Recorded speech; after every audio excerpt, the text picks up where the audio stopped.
പൊന്നു ബ്രോ, എന്തൊക്കെയാണ് കേൾക്കണത്? സകല സാധനങ്ങൾ അടിച്ചു മാറ്റി എന്ന് പറയണ്ടല്ലോ അവിടെ നിന്ന്. ഇതൊന്ന് അടിച്ചു മാറ്റി കൊണ്ടുപോകുമ്പോ നീ ഉറങ്ങുകയായിരുന്നു. നിനക്ക് ബോധം ഉണ്ടായിരുന്നില്ലേ? പൊന്നാരമായി ഞാൻ എന്ത് ചെയ്യാനാണ്? എനിക്ക് നിങ്ങൾ ഉദ്ദേശിക്കണ പോലെ കഴിവുകളൊന്നും എനിക്കില്ല. കുറേ മനുഷ്യർ എനിക്ക് ചാർത്തി തന്ന ഒരു പട്ടമാണ്. ഞാനെന്താണ്ടും അഖിലാണ്ട കോടി ബ്രഹ്മാണ്ട കോടി സർവ്വലോക രക്ഷകനാണെന്നൊക്കെ. എനിക്കെന്ത് ചെയ്യാൻ പറ്റും? സകല കടിച്ചുകൊണ്ട് പോയി, ഒന്നും ചെയ്യാൻ പറ്റിയില്ല. ഇവിടെ നമ്മൾ ഉദ്ദേശിക്കണ പോലെ അല്ല, അമ്മാതിരിയാണ് കട്ടുകൊണ്ട് പോണത്. ഒരു തെളിവ് ഇവന്മാരെ അവശേഷിപ്പിക്കൂല. അതാണ് ഇവരുടെ പ്രത്യേകത. എല്ലാ കളവും നടത്തുന്നത് നമ്മളെ വീട്ടിലാണ്. എന്തെങ്കിലും ഇവന്മാരോട് ചോദിച്ചു കഴിഞ്ഞിട്ടുണ്ടെങ്കിൽ നിങ്ങൾ അത് ചെയ്തില്ല ഇത് ചെയ്തില്ല എന്ന് ചോദിച്ചു കഴിഞ്ഞിട്ടുണ്ടെങ്കിൽ തെളിവുണ്ടാന്ന് ചോദിക്കും. അതാണ് ഇവന്മാരുടെ പരിപാടി. ഇവർക്കെതിരെ എന്തെങ്കിലും തെളിവ് ഹാജരാക്കാനായിട്ട് ഇന്നവരെ ആർക്കെങ്കിലും പറ്റിയാറുണ്ട്? കോടതിക്ക് പറ്റിയാറുണ്ട്, പോലീസിന് പറ്റിയാറുണ്ട്, പട്ടാളത്തിന് പറ്റിയാറുണ്ട്. അല്ല ബ്രോ, ഈ കള്ളന്മാരെ കുറ്റം പറയാൻ പറ്റുമോ? ഈ നാട്ടിലെ ഈ പട്ടിണിക്കാരനും പാവപ്പെട്ടവനും കള്ളപ്പണക്കാരനെ കൂടെ സ്വർണ്ണം അവിടെ കൊണ്ടുകൊടുത്തിട്ടല്ലേ അല്ലെ കക്കണത്? അവർക്കറിയോ? അപ്പോൾ സ്വർണം കൊണ്ടുവെക്കും ഈ പാവങ്ങള് എല്ലാവർക്കും സ്വർണം കൊണ്ടുവെക്കും. നമ്മളെ പേരിലാണ് സ്വർണം കൊണ്ടുവെക്കണത്. ഇതേ എല്ലാവർക്കും ഭയങ്കര ശക്തി ഉണ്ടെന്നാണ് അവര് വിചാരിക്കുന്നത്. സത്യത്തിൽ നമ്മുടെ അവസ്ഥ നമുക്കല്ലേ അറിയുള്ളൂ. ഇപ്പൊ എന്റെ പേരിൽ ഇവിടെ ഒരു ഭൂമി കച്ചവടം നടന്നു. പറമ്പിന്റെ കേസൊക്കെ അതൊരു പിതാവ് തന്നെയാണ് ഭൂമി വിറ്റതെന്ന് ഞാൻ ഇതൊക്കെ അറിയുന്നുണ്ട്. പക്ഷെ എന്ത് ചെയ്യാൻ പറ്റും? അതുപോലെ നമ്മുടെ അബ്ബയ എന്ന് പറഞ്ഞ പെങ്കൊച്ചു മരിച്ചു. എന്നെ കൊണ്ട് വല്ലതും ചെയ്യാൻ പറ്റും? ചെറുതായിട്ടൊന്ന് പ്രതീക്ഷിച്ച് ഒരു കോള് ഞാൻ കണ്ടു. പക്ഷെ ആ സമയത്തുണ്ടല്ലോ ജലന്ധറിൽ ഒരുത്തൻ 2-3 കന്യാസ്ത്രീ പെണ്ണുങ്ങളെ കൊച്ചുങ്ങളെ പിടിച്ച് പീഡിപ്പിച്ച സമയം.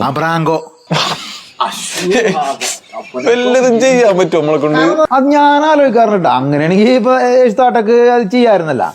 പക്ഷെ ഇവര് വിചാരിക്കണതാണെന്നറിയാമോ? മനുഷ്യര് വിചാരിക്കണത് നമുക്ക് എന്തൊക്കെയോ ചെയ്യാൻ പറ്റുമെന്നാണ്, ഇതിന് പരിഹാരം കാണാൻ പറ്റുമെന്നുള്ളൂ. നമുക്കല്ല അറിഞ്ഞൂടും നമ്മുടെ അവസ്ഥ. ഇത് ബ്രോഡ് അവിടെ മാത്രമല്ല, ഇങ്ങേരുടെ വീടെന്ന് പറഞ്ഞിട്ട് കുറെ ആൾക്കാർ ഇവിടുന്ന് അങ്ങോട്ട് പോകണ ശ്രദ്ധിച്ചിട്ടില്ലേ? അതാണ് എനിക്ക് മനസ്സിലാവാത്തത്. ഈ ഒരു മാസം ഈ ലോകത്തുള്ള മുഴുവൻ ജനങ്ങളും എന്റെ വീടിന്റെ അടുക്ക് വരും. എന്നിട്ട് പറയാം ആ വീട് കാണാണെന്നും പറഞ്ഞു വന്നിട്ട് എന്റെ പൊന്ന് ബ്രോ, ഒരാഴ്ച എനിക്ക് വീട്ടിൽ നിന്ന് പുറത്തിറങ്ങാൻ പറ്റില്ല. ഈ പൈസ ഉണ്ടെങ്കിൽ അവർക്ക് വല്ല അൽഫാമാ മന്തിയൊക്കെ മേടിച്ച് തിന്നിട്ട് കാശ്മീരിലൊക്കെ പോക്കൂടെ? എന്റെ വീട്ടിലേക്ക് വരണ എന്തൊരു ശല്യം നോക്കിയാൽ. മരിച്ചു എന്നിട്ടും എനിക്ക് കുറ്റം. എനിക്ക് അല്ല, മരിച്ചതിനും കുറ്റം, അവിടെ വന്നതിനും കുറ്റം, അതൊക്കെ എനിക്ക്. ഈ പാവപ്പെട്ട ഞാനിപ്പോ എന്ത് ചെയ്യും? മറ്റേ വിജയമല്യ അങ്ങനെയുള്ള മറ്റേ ആള് കൊണ്ടുപോയി അയാള് നാട്ടുകാരെ പറ്റിച്ച, നാട്ടുകാരെ കുടിപ്പിച്ച് തൊഴിലാളികളെ പറ്റിച്ച കാശ് കൊണ്ടുവന്നിട്ട് എന്റെ കുടിലുമ്മ പൂശിയേക്കണ്. എന്നിട്ട് അത് ഇവന്മാരടിച്ചുകൊണ്ട് പോയേക്കണ്. നമ്മളെ പേരിലാണ് ഇപ്പൊ ഏറ്റവും കൂടുതൽ തല്ലോടുന്നത്. എടി കൂട്ടുക, തല്ലോടുക, വർഗീയല്ല. ഇവന്മാര് തമ്മിൽ തല്ലാണ്. ഞാനൊരു കാര്യം പറയാ, ഞാൻ ആരെ ഏൽപ്പിച്ചിട്ടില്ല ഈ എന്റെ പേരും പറഞ്ഞിട്ട് തല്ലുപിടിക്കാനായിട്ട്. ഒരു ഗുണ്ടകളെ ഏൽപ്പിച്ചിട്ടില്ല. അത് ശരിയല്ല.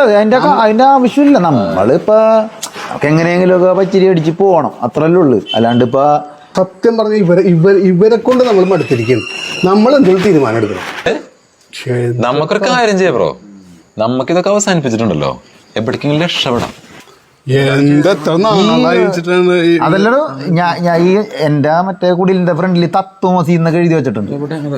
അപ്പൊ ഇതിന്റെ അർത്ഥം തത്വം അത് നീയാകുന്നു. എന്നിട്ട് ഇവന്മാര് എന്തൊക്കെ കോപ്രായങ്ങളാണ് കാണിക്കണെന്ന് എനിക്കറിയാൻ പാടില്ല. ഒന്ന് നോക്കട്ടെ.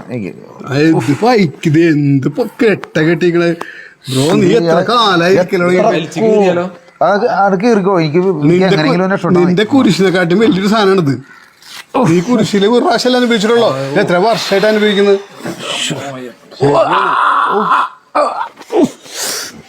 ഇപ്പൊ എങ്ങനെയുണ്ട് കൈ കാലൊക്കെ?